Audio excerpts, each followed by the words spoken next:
घूम रही हूँ। जैसी दुनिया की जैसे कलयुग में सतयुग का में सपना देखते हैं हम हर दिन हर रात। तो आज एक सपना मेरा जैसे लगा साकार हुआ। आंखें बंद की और गुरुजी से जुड़ी तो मतलब इतनी बड़ी सेवा। मुझे लगता है कि राजनीति ख़त्म करके संतों की सेवा बहुत है। जो गुरुजी जैसे संत हैं ना, वो ही इस धरती को संभाल लेंगे अगर ये राजनीतिक लोग दूर हो जाएं, क्योंकि आजकल राजनीतिक लोग अपनी पहचान को भूल चुके हैं। पहले वाले जो राजे महाराजे थे, जो राज करते थे, वो अपने ऊपर ब्राह्मण बिठाते थे, तो जो उनको सत्य के मार्ग पे चलाते थे। तो आज जो कुर्सी पे बैठ जाता है तो वो सोचता है शायद मैं ही पता नहीं कुछ बन गया हूँ। तो भगवान तो कुर्सी देता है किसी को काम करने के लिए कि आप कैसा काम करते हो उस पर बैठ के। तो ये देखो, ये इन लोगों को असली कुर्सी मिली हुई है। तो ये संतों के शरण में रहें तो कहीं ना कहीं लगता है कि धरती बाहर वाली जो दुनिया है उससे बच के हट के भी एक दुनिया है जो हमारे सपनों की दुनिया है। मैम, आज यहाँ पर शादियाँ हुई हैं 7 जोड़ों की बिना दहेज के। आपने खुद भी देखा 17 मिनट में शादी हुई और 1 रुपया भी दोनों पक्षों की तरफ से नहीं लिया गया।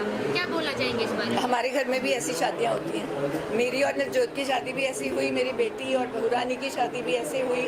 और हमारा जितना बन पाता है हमारी टीम से, तो हम भी 100 लड़कियां ऐसे ही ढूंढते हैं जिनके माँ बाप ना कर सके, खुद ही सामान इकट्ठा करते हैं कि ताकि हम उनकी कहीं ना कहीं सबसे बड़ी सेवा है कन्यादान।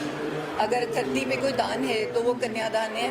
और ये एक ऐसी जगह है जहाँ पे एक पुरुष और महिला को बराबर समझा जाता है। तो मेरे हिसाब से जो बाहर की दुनिया है उसमें तो बिल्कुल ही छोटा समझा जाता है औरत को। तो यहाँ औरत को जो मान और दर्जा मिलता है, अगर वो बाहर भी मिल जाए, बराबर का मिल जाए, तो मुझे लगता है कि तभी कलयुग से आधा सतयुग तो उसी दिन बदल जाए। जिस दिन आप अपने घर में, जैसे मेरे घर वाले कहते हैं, नवजोत कहते हैं, और मेरा बेटा जैसे अपनी बीवी को पूजता है, क्योंकि उनके बिना घर में कुछ नहीं होता। मेरी माँ है घर में, उनके हिसाब से ही घर चलता है। जो बड़े बुजुर्ग हैं और जो औरत की पूजा करते हैं, औरत की तरह से अपना घर चलाते हैं, वही सुखी हैं। तो ये इनको आशीर्वाद दूंगी। तो गुरुजी से जुड़े हुए हैं, बहुत अच्छी अपने बच्चों को भी ये संस्कार दें, क्योंकि हमने यहाँ से कुछ नहीं लेके जाना, सवाए अपनी जो सेवा हम करते हैं, जिसके प्रति हमें कोई कुछ वापस ना लेना हो, और जितना समय हम भगवान का नाम लेते हैं, ये 2 चीज़ें हमारे साथ जाएंगी।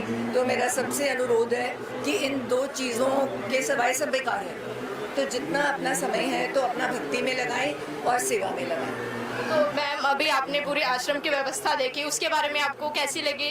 2 लाइनें आप कुछ कहना चाहेंगी? मैं तो आपको बोल रही हूँ कि मैंने कलयुग में सतयुग देख लिया।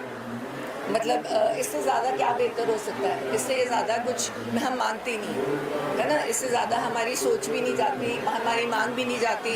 तो सच में ऐसी जगह को देख के मैं आपको बोल रही हूँ कि मुझे लग रहा है कि मैं जो जिस बात करते हैं हम, जिस हेवन की कह लो, जिसको, तो आज वही हेवन हमने धरती पे देख लिया।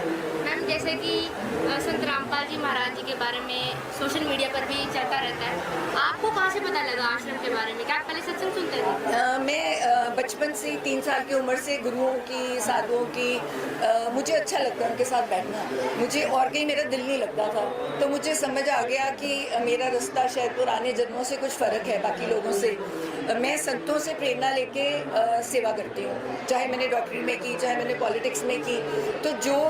तो मैं संतों के साथ रहती हूँ, उनकी बानी के साथ जुड़ी रहती हूँ, ताकि ज़िंदगी में मैं कोई ऐसी गलती ना करूँ, मैं किसी का दिल दुखा दूँ। तो जितनी सेवा मेरे हाथों से हो सके, क्योंकि मैंने अपनी बॉडी भी दान की हुई है, और मैंने वैसे भी लकड़ी को वेस्ट नहीं करना, इलेक्ट्रिक क्रेमेटोरियम में जाना है। मेरे घर वाले ने भी अपनी पूरी बॉडी दान की हुई है। तो मुझे जब कैंसर भी हुआ तो मैंने भगवान को धन्यवाद किया। लोग पूछ रहे थे ये धन्यवाद क्यों कर रही है?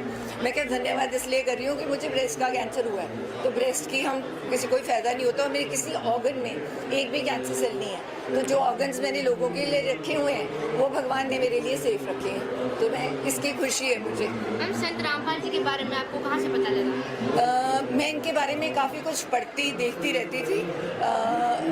जैसे मैं आपको कह रही हूँ कि मैं टीवी नहीं देखती, हमारे घर में थोड़ा सा होता है तो साधना चैनल देख लिया। श्री रविशंकर के पास सदगुरु के साथ मैं जुड़ी हुई हूँ, गुरुओं के साथ जुड़ी हूँ। तो उन्हीं गुरुओं में ये गुरु भी आते हैं, है ना, जिनको तुम फॉलो करते हो, देखते हो कि अरे अच्छा, इतना अच्छा काम कर रहे हैं, जिससे हम प्रेरणा लेते हैं, मैं भी कब मिलूंगी, मेरा भी कभी मिलना होगा, है ना। तो भगवान जब चाहते हैं तो मैं पूरा कर देते हैं, तो कोई मैं तो तुच्छ सी हूँ, कुछ भी नहीं हूँ इस दुनिया में। तो इन्होंने धन्यवाद देती हूँ जो लोग आए मुझे बुलाने, और मैं तो ना करने वाली नहीं थी तो मैं भागी चली आई। तो मैं सोचती हूँ कुछ अच्छे कर्म किए होंगे मैंने कि इस धरती पे मैं आज खड़ी हूँ।